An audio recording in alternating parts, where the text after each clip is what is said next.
بسم الله الرحمن الرحيم الحمد لله وشكر لله ولا اله الا الله والله اكبر ولا حول ولا قوه الا بالله العلي العظيم بسم الله الرحمن الرحيم اطيعوا الله اطيعوا الرسول واولي الامر منكم وما شاء الله عز وجل جناب الحق qui nous a honorés d'être ensemble, qui nous a honorés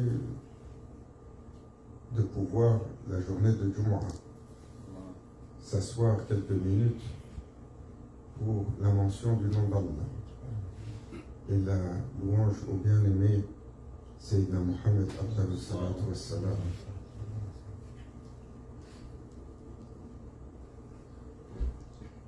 Le croyant est toujours appelé à se surpasser. Il est toujours appelé à faire plus. Souvent, Allah Azza wa Jal, il le rappelle lorsqu'il dit Ya ayyuhalladhina amanu amanu. Vous qui avez cru, croyez encore plus. Vous qui croyez, croyez encore. Et cette croyance n'a pas de limite, l'iman. Mais le prophète sallallahu alayhi wa sallam a établi un cercle de satisfaction lorsqu'il a dit vous n'aurez pas complété votre foi tant et aussi longtemps que vous n'aimez pas pour votre frère ce que vous aimez pour vous-même. Quelle chose difficile. Et ça, c'est le barème qu'il a établi pour le cercle du iman. Et nous savons que le prophète sallallahu alayhi wa sallam a établi dans le cheminement du croyant trois niveaux: islam, le niveau de la soumission, iman, le niveau de l'élévation intérieure, ihsan, le niveau de l'excellence, de l'accomplissement. Alors il disait, nul n'a accompli, n'a fermé le cercle du iman tant qu'il n'aime pas pour son prochain ce qu'il aime pour lui-même. Ô combien difficile pour nous. Parce que par définition, nous avons le gène de la compétition. Par définition, nous avons nafs al-amara bisu. Par définition, Shaitan, Sa'idou Billah, lorsqu'il a visité Sayyidina Adam alayhi salam fi Jannah, avant même que la lumière de Ruh ne soit introduite en lui, qu'est-ce qu'il a fait? Il a fait le tour, il a regardé, il est rentré dedans, il est perplexe. Et quand il est sorti, tout, il a craché. Il a craché sur la créature par dédain et animosité, par colère, par envie. Et Allah Azza wa Jal a ordonné à Sayyidina Jibril alayhi salam d'enlever la partie où il a craché. Donc on dit que c'est ainsi que nous gardons cette fameuse marque du nombril. Ici-bas, c'est en souvenir de là où le shaitan a craché sur Sayyidina Adam alayhi salam dans les cieux avant même qu'on lui ait donné le souffle de vie. Et le shaitan après qu'il ait craché, c'est Jibril, alayhi salam, il a enlevé cette partie. Voilà, la chair, il disait, la grande chair, cette partie a été jetée, de cela est venu le chien. Et c'est pour ça que le chien a une telle proximité avec l'homme, une telle fidélité à l'homme, et une caractéristique qui imite constamment celle de l'homme. Si le chien se rapproche trop de l'homme, tu le regardes, il suit les caractéristiques de son propriétaire.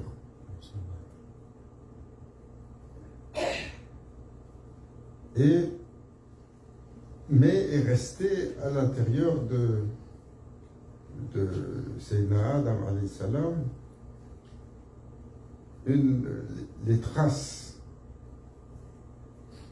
qui subtilement, comme la gangrène, le cancer ou la maladie, se sont installées profondément en attendant, comment ils disent, le docteur il n'est pas là ce soir, en attendant le facteur déclencheur.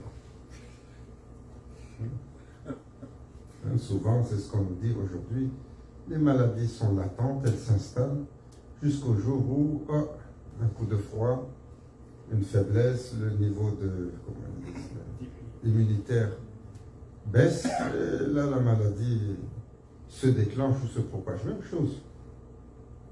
Le shaitan, après qu'il ait craché, cet élément de son caractère est resté pris dans l'humain. Donc on dit que le feu du shaitan coule dans l'humain et il n'y a pas c'est pour ça qu'on comprend comment Sayyidina Adam alayhi salam, malgré qu'il soit une créature paradisiaque à l'époque, avant d'être expulsé du paradis, il a été soumis à une tentation qui procède de ces éléments-là. Et Grande Cher, il disait, c'est même pas lui, parce que c'est un prophète, et c'est un prophète que Allah Azza wa Jal a honoré. Il a dit, mais Allah a mis sur son dos toute sa descendance. Une descendance de pécheurs. C'est eux qui ont tiré la main pour aller chercher ce qui était interdit. Mais depuis, alors nous portons cette marque du shaitan. Nous portons les caractéristiques sombres du nafs avec quoi? Les 4 grandes caractéristiques sombres, les principales, on dit comme il dit souvent les awliya, les murs de notre prison. La colère, l'envie, ou la jalousie, l'orgueil et l'entêtement. Et cela, le prophète sallallahu alayhi wa sallam, lorsqu'il décrit l'accomplissement de la foi, il dit c'est vouloir pour ton prochain ce que tu veux pour toi-même. Oh, quelle façon excellente de combattre ces 4 caractéristiques. Parce que lorsque tu veux pour l'autre, Shaitan, quel a été son rapport avec Sayyidina Adam alayhi salam? Ça a été un rapport de vouloir être avant lui. Ça s'est manifesté sous une envie, mais son désir était un désir de Huburiyas. Il voulait le leadership. Il a manifesté un amour extrême du leadership et il a refusé que quelqu'un soit avant lui. Il voulait être avant tous. Et donc le prophète sallallahu alayhi wa sallam, il nous dit, vous allez accomplir le cercle de la foi lorsque vous vous débarrassez de cette défaillance fondamentale, de vouloir être à l'avant des autres, mais où est-ce que vous allez vous mettre? Vous vous mettez à égalité avec les autres.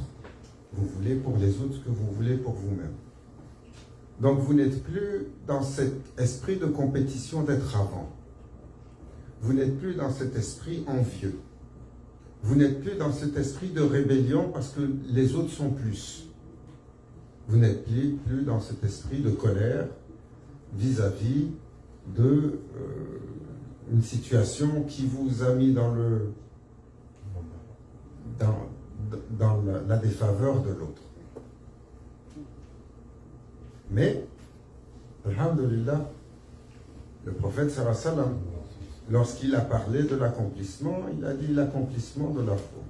Et il y a un autre niveau qu'il a décrit, al-ihsan, le niveau de l'accomplissement de l'excellence, le niveau de ceux que Allah a choisi pour les élever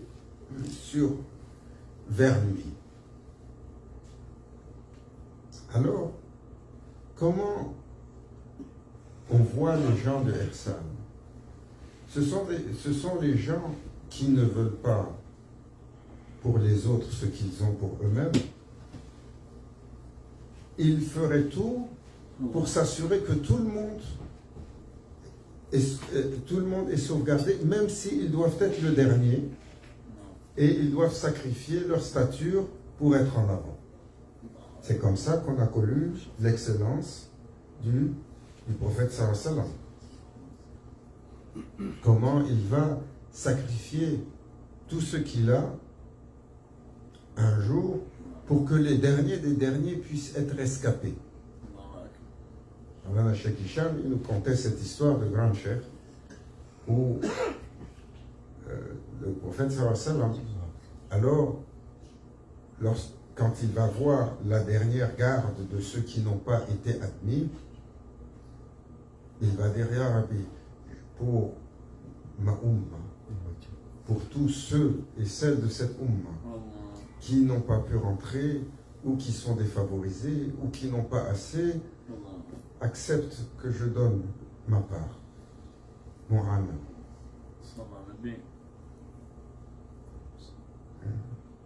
Allah Azzawajal, pour son bien-aimé, il est celui de qui la vocation est acceptée.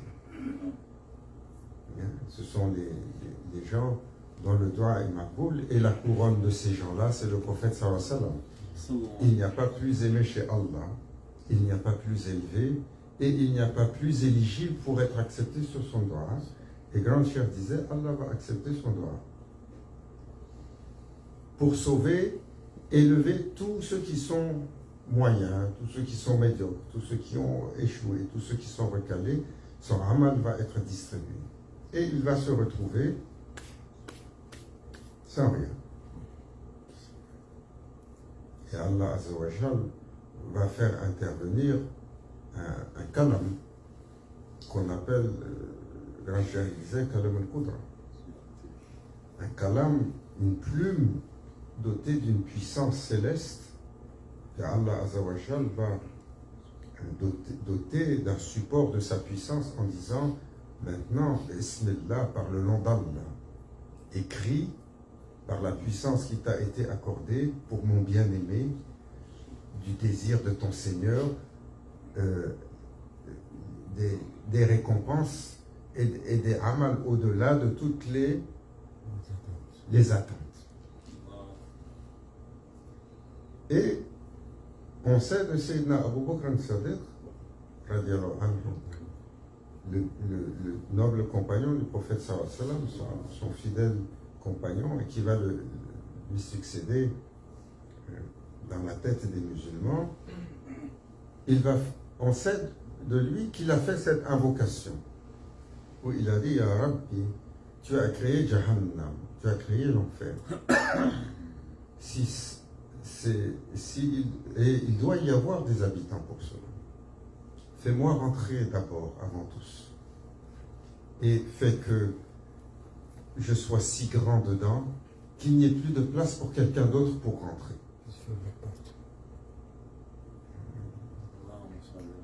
On est très loin de tous nos désirs. On est très loin de toutes nos attentes à nous. On est très loin de toutes nos espérances. Mais c'est les gens d'un autre niveau. C'est les gens de Ihsan.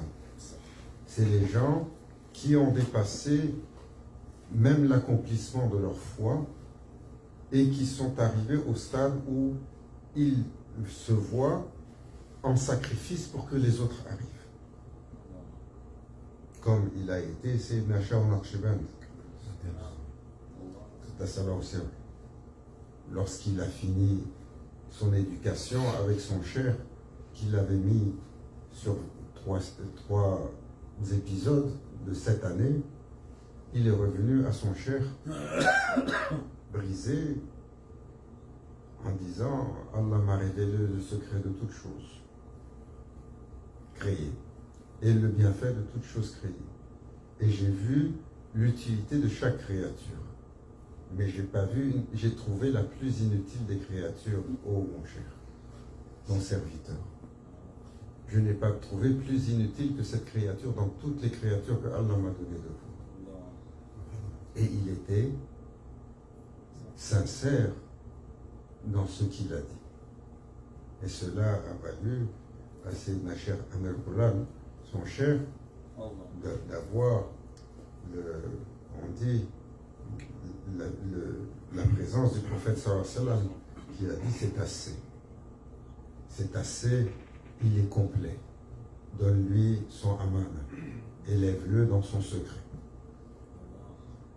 Alors nous, bien entendu, pour nous, ni on va prétendre au ihsan, ni on va prétendre être des mu'min. Il faut être humble là-dedans. Et il ne faut pas avoir de prétention. On dit on a accepté l'islam. Et quand on regarde l'accomplissement des croyants, quand on regarde l'état des morts, des excellents, nous sommes conscients que nous sommes loin.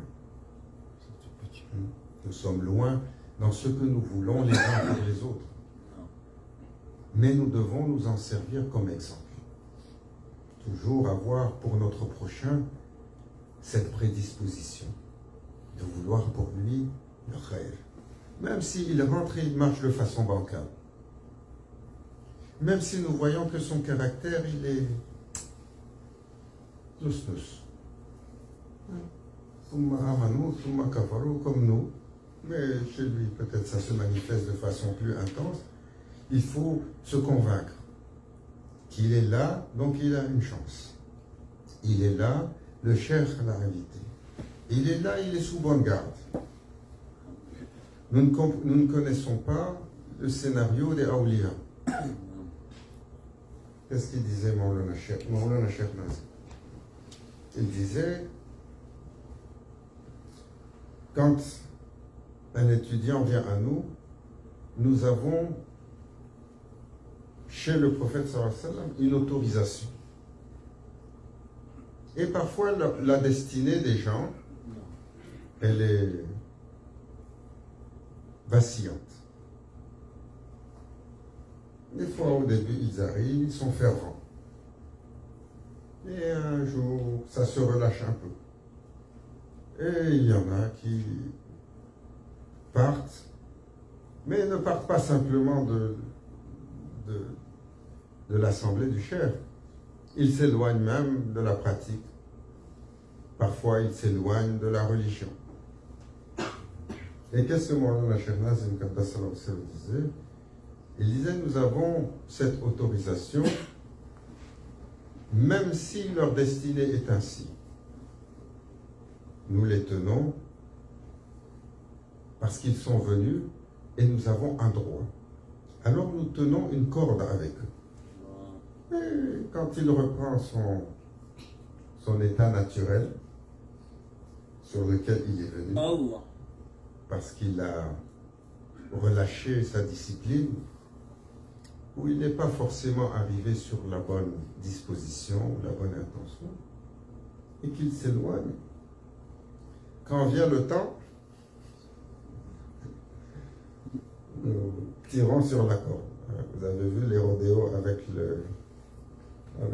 les cowboys quand ils chassent le petit veau. Il court, il lui passe la corde au cou, il continue à courir, ils n'ont pas tiré. Il laisse un peu de lousse pour faire le show. Et quand ça arrive à la bonne distance, il donne un coup.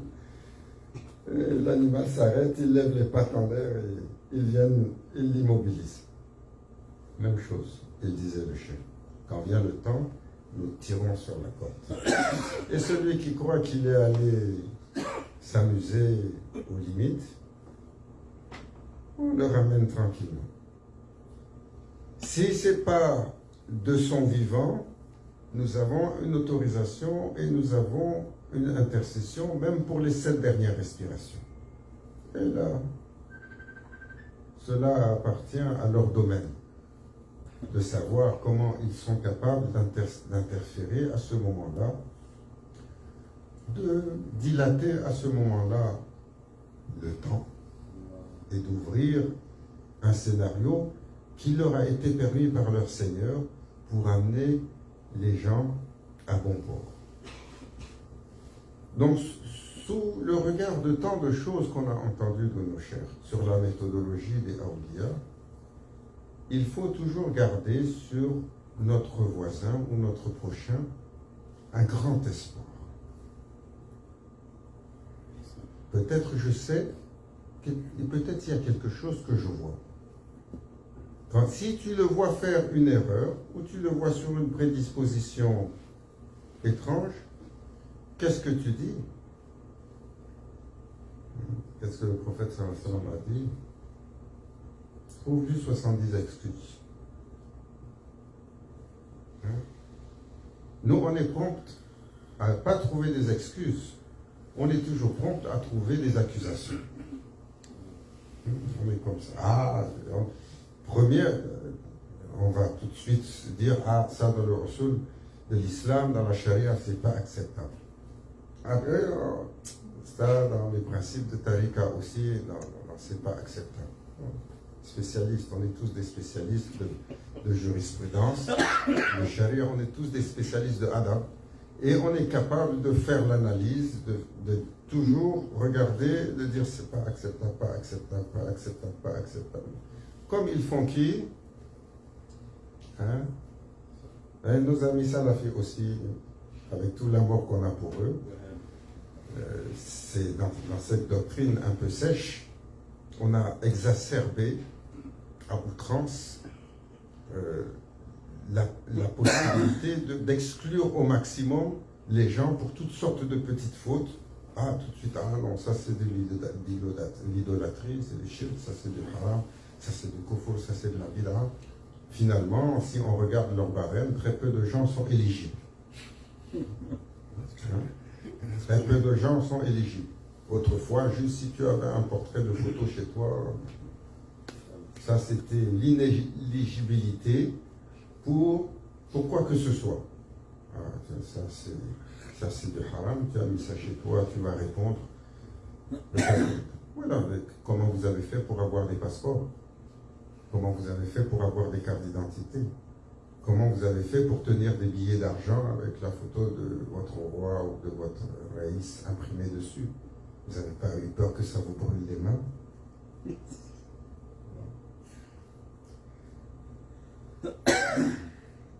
Alors, cette spécialité que nous avons d'essayer de soustraire les gens à la chance est innée, ancrée et enracinée profondément en nous.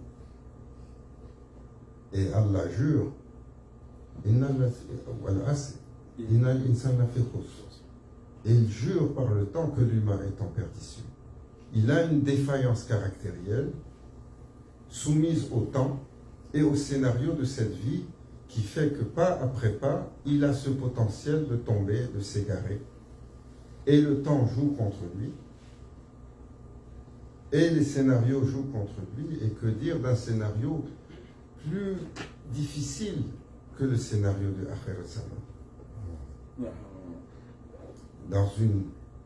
Nous vivons dans un scénario, Akhir al-Zaman, les derniers jours, comme le prophète sallallahu alayhi wa sallam a dit, où la confusion est généralisée, où la corruption est généralisée, où le halal et le haram sont mélangés au-delà de pouvoir même faire la différence, où la corruption est si généralisée et la confusion si généralisée que l'univers devient comme un morceau de nuit noire.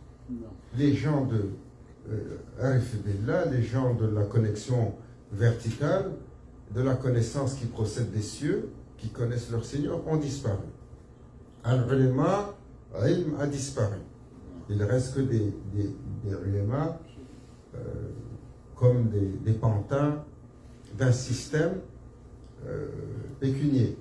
Un système, c'est pas ma parole, avec tout le respect qu'on a pour nos ulémas. Le prophète sallallahu alayhi wa sallam a dit, la fin des temps va venir, et les ulémas vont se corrompre. Le travail du alim, le travail de din, va être un travail où on essaye de valoriser au maximum ce qu'on reçoit. Ce n'est plus un travail de dédicace. Et il a prédit que le ilm, il va disparaître et qu'il y a une ignorance qui va nous couvrir encore plus terrible que la première jahiliya. Donc c'est le scénario dans lequel nous sommes et ô combien difficile. Alors nous devons, pour chaque pas vers le bon comportement, multiplier les efforts de nos prédécesseurs par 10, parfois par 100, parfois même par 1000. Hein? Comme on disait, lorsqu'on fait la comptabilité, tu dis, l'enfant qui a atteint l'âge de 7 ans, qui a fini son enfance primaire, il a vu plus de haram que tous ses grands-parents ensemble dans toute leur vie. N'est-ce pas? C'est comme ça. Donc nous vivons avec ce défi qui est inhérent à nous. Et le cher, toujours, il regarde chez son serviteur, chez son disciple, comment le disciple, il interagit et il regarde les autres. Parce que la base de l'éducation spirituelle, c'est le scénario environnant. Et le scénario environnant pour les gens de la quête, c'est leur univers, mais c'est également le tissage des compagnons de chemin. C'est là-dedans que les Sahaba al-Kiram, ils se sont entraînés spirituellement, ils se sont élevés spirituellement, ils se sont polis les uns aux autres, ils se sont mutuellement aidés à progresser. Ils ont compétitionné sur quoi? Sur le chemin vers Allah, sur le din. Et ils étaient fameux pour dire, ah, lui, il a fait ça, il faut que tu essayes de faire plus. Ah, on a vu celui-là, c'est là, il était connu pour ça. Il regarde toujours, s'il voit une caractéristique, il essaye de l'imiter. S'il entend un bien d'une personne, surtout que le prophète sallallahu alayhi wa sallam, il disait sur telle personne une bonne chose, il essayait d'aller voir comment il est arrivé à ça et comment essayer d'imiter ce qu'il a fait pour se rapprocher. Alors, le cher, il regarde son disciple, comment dans son scénario, il interagit. Un jour, c'était Sayyidina Cheikh Abou Yazid Bistami, Sultan Arifin. Il était avec ses étudiants. Et vous savez, il avait l'habitude d'avoir des étudiants qui viennent à lui et il veut être seul avec son Seigneur. Alors, il est connu pour avoir fait toutes sortes de scénarios pour chasser les gens.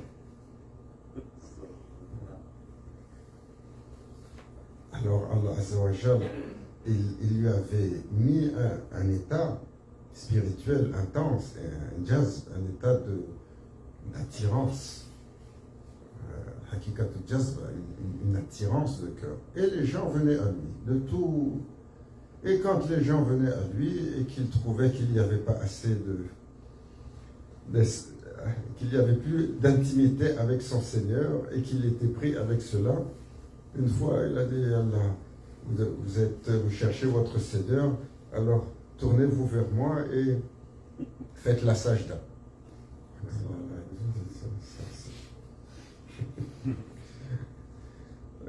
Il y en a toujours eu dans l'histoire du monde musulman. Beaucoup ont fini sur la potence ou ailleurs. Et là, tous, ils sont partis en courant. Et dans l'intimité, on dit que Allah Azza wa Jal lui a dit, Ya Abdi, j'ai envoyé mes serviteurs à toi parce qu'ils sont désireux de ma présence. Il a dit, Ya Rabbi, ne fais pas de moi le voile entre ta présence divine et eux. Allah Azza wa Jalla dit, Ya Rabbi, c'est la volonté de ton Seigneur. Ce n'est pas toi ce que tu désires. Et il a dit, Ya Rabbi, je ne veux pas cette position. Il a dit, si tu n'acceptes pas la volonté de ton Seigneur, alors je découvrirai ce que tu essayes de cacher pour qu'ils soient tous attirés à toi.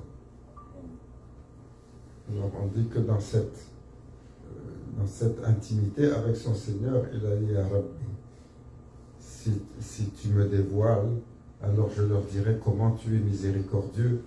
Au plus aucun d'entre eux ne fera un seul effort sur le chemin.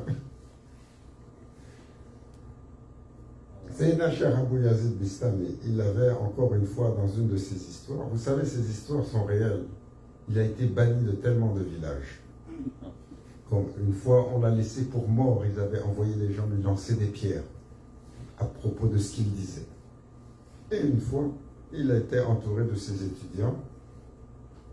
Et alors qu'il marchait, ils ont vu une jeune fille bien vêtue, mais de belle apparence, qui marchait. Et le cheikh a dit à ses étudiants, attendez-moi ici. Il est parti vers cette jeune fille. Et déjà, la conversation semblait très chaleureuse, avec l'accolade, il a parlé. Et finalement, il a marché pour aller vers chez lui. Et il a dit à ses étudiants, restez à distance un peu. Donc ils ont marché par adab en arrière. Et le cheikh est parti, il a avancé. Il est arrivé chez lui, ils ont attendu dehors, il est rentré. Et on savait que le cheikh était un ascète. Et dans cette maison, il vivait seul. Il avait amené cette jeune dame et il est rentré seul. Le soleil s'est couché. Ils sont restés dehors et après ça, le waswas a commencé. Les spéculations. Et finalement, ils ont dit cette histoire-là, elle n'est pas très halal. Déjà qu'on avait entendu beaucoup de choses sur le cheikh. Donc ils sont partis. À l'exception d'un qui est resté. Après le cheikh, il sort. Et on a dit, qu'est-ce qui se passe? Il s'est dit, je ne sais pas. Où sont les autres? Je ne sais pas. Et il n'a pas dit, oh, si vous saviez ce qu'ils avaient dit. Il a tout entendu. Il n'a pas dit, oh, pourquoi ils sont partis. Vraiment, mon maître, je ne sais pas. Et le cheikh, il continue à poser des questions. Et toi, qu'est-ce que tu fais ici? Je suis à ton service. Oh mon cheikh. J'ai amené l'eau, le chaudron d'eau tiède, si tu as besoin de faire les ablutions. Il l'avait amené pour le roussou. Le chien, il le regarde. Et il insiste. Mais où sont les autres? Je ne sais pas. Et il appelle la jeune dame à l'intérieur. Il dit, ça c'est ma fille. Qui venait d'arriver, depuis longtemps, elle vivait avec les parents. Et je cherchais pour elle quelqu'un de noble. Prépare-toi, tu vas l'épouser. Mais Maulana Cheikh, il nous disait, plus important que la discipline qu'il avait eue, la ferveur envers son cheikh, le cheikh, il a essayé de voir comment il regardait les autres. Et il a insisté et insisté. Et où il tournait, l'étudiant disait, je ne sais pas. Il ne voulait incriminer personne, malgré tout ce qu'il avait vu, il avait entendu.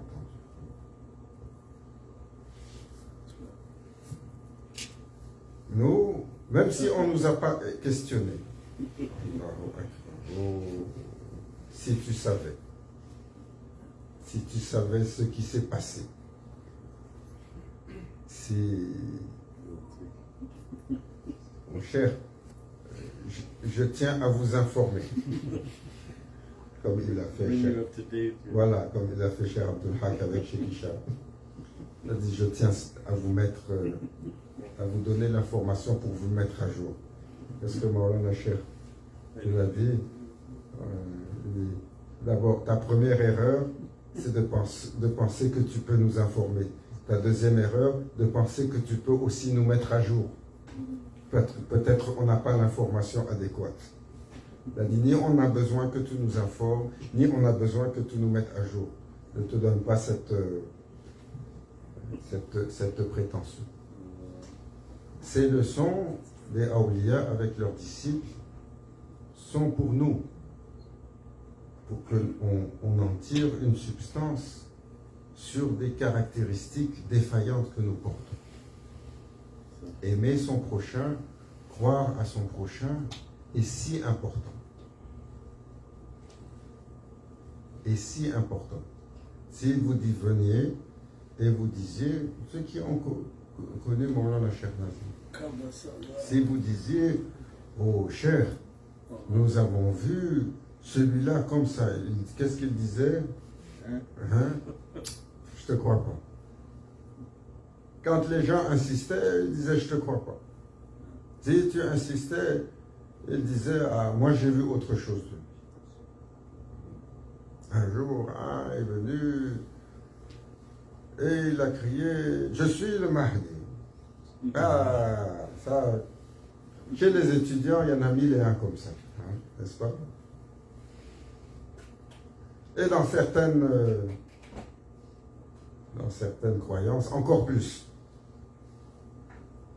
Et les gens qui attendent le Mahdi, il y en a l'humain, il a une mégalomanie naturelle. Pourquoi? Parce qu'il est habité par une entité qui veut être quoi? Qui veut être Rab. C'est parce que Pharaon il a dit, je suis ton Seigneur le suprême. Chaque humain est habité par la même chose. Ce n'est pas le voisin, celui qui parle, comme ceux qui écoutent. Tant qu'on est là et que les anges ne sont pas descendus pour nous serrer la main, et que Allah Azzawajal alors ne nous retire pas de cela, on est soumis à cela. On a cette prédisposition. Donc, chaque humain ayant cela, nous, en l'occurrence, voilà la chair. Un jour, celui-là, haï, haï, et il disait, je suis le Mahdi. Et les étudiants ont commencé à rigoler, à se moquer de lui. Voilà un chef il a dit, il a raison.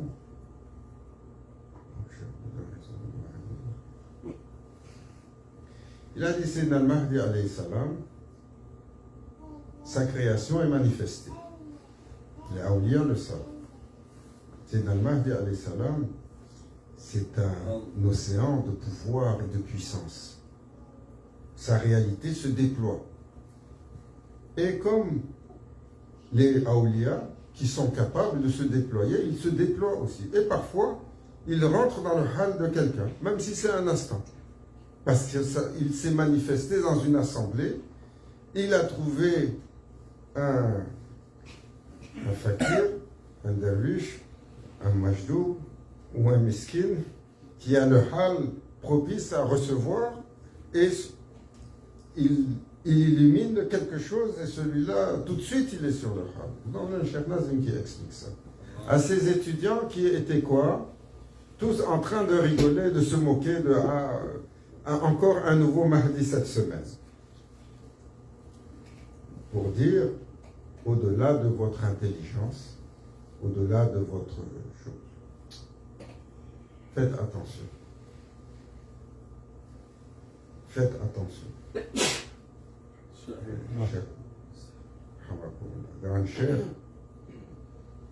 il expliquait que même quand tu passes dans la rue sur l'ivrogne,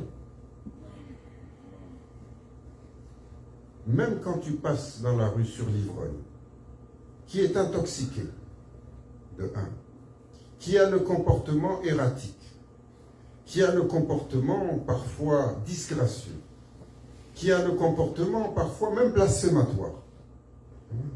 Les gens, quand ils sont ivres, ce qu'ils sont capables de dire, il a dit ton devoir n'est pas de le juger. Il dit tu n'es pas pour le juger, tu n'es pas pour l'excuser. Mais quand tu vois celui qui est dans le piteux état et que tu crois en ton Seigneur, tu dois aller au-delà des scénarios immédiats. Qu'est-ce qu'il disait? Il disait, quand tu le vois tout de suite, tu dois faire le tawbah. Tu dois demander le istighfar. Tu dois faire dua pour lui. Le tawbah et le istighfar, tu le fais pour lui, mais surtout pour toi. Pourquoi? Il dit parce que dans le scénario d'Allah, tu dois croire pour élever celui-là et pour te rappeler ta station. Peut-être il a accepté cet état pour que toi tu sois épargné. Parce que tu ne sais pas quel est le scénario divin de la prédestination. Comment les rôles ont été distribués. Et quand tu fais le tawbah et le istighfar et tu lèves pour faire dua pour lui, qu'est-ce que tu dis, Ya Rabbi?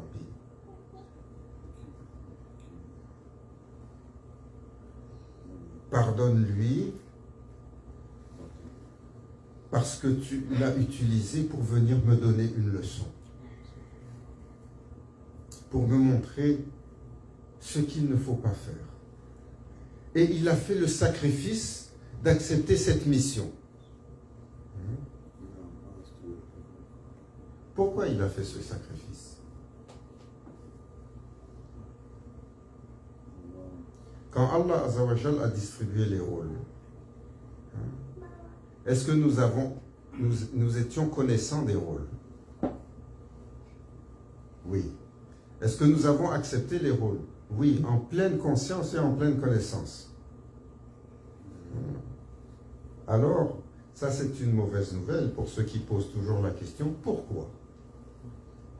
Ya Rabbi, pourquoi lui il a et moi j'ai pas? Pourquoi j'ai étudié autant et ça marche pas? Pourquoi et pourquoi ne finissent pas chez le serviteur?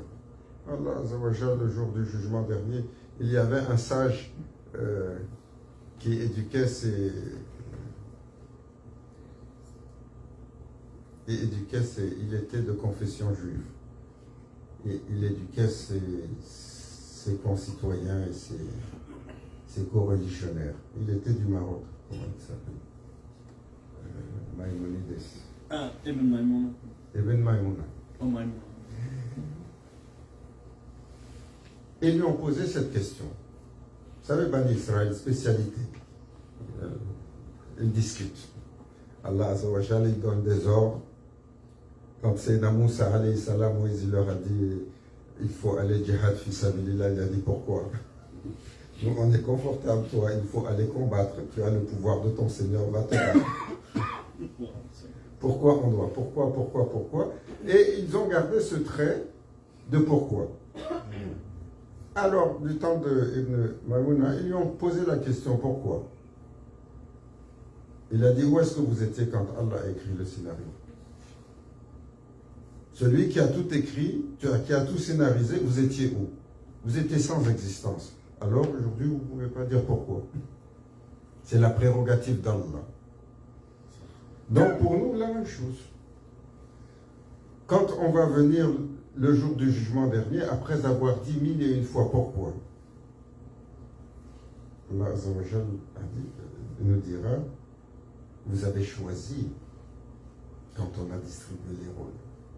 Alors le croyant, le serviteur, qui comprend la profondeur et la subtilité du scénario divin, avant de blâmer, tout de suite il rend ça à Allah. Et quand il a quelqu'un à blâmer, qui il regarde? Toujours lui. Alors grand cher, il disait, quand tu rencontres l'ivrogne, demande pardon pour lui, demande pardon pour toi. Et demande à Allah de le favoriser, de le pardonner, de l'élever et de le purifier parce qu'il s'est sacrifié pour cette rencontre, pour que tu puisses prendre une leçon de ce qu'il ne faut pas faire. Ça va jusque-là, le don de soi pour l'autre. Alors, au lieu d'être là à faire les comptables sur les mourides et les disciples, celui qui est assis, il a fait ça, il a fait ça, il faut être occupé avec quoi? Celui qui est sous notre turban. Qu'Allah Azza wa Jal nous pardonne, nous guide et nous donne cette disposition de vouloir pour l'autre ce que l'on veut pour soi. D'être déterminé à vouloir le bien pour les autres. Qu'Allah Azza wa Jal nous donne la saveur et la compréhension de ce que c'est que du sacrifice pour les autres. Qu'il nous accorde de pouvoir l'implémenter dans notre intention et dans notre action. إلى حضرتنا بالفاتحة.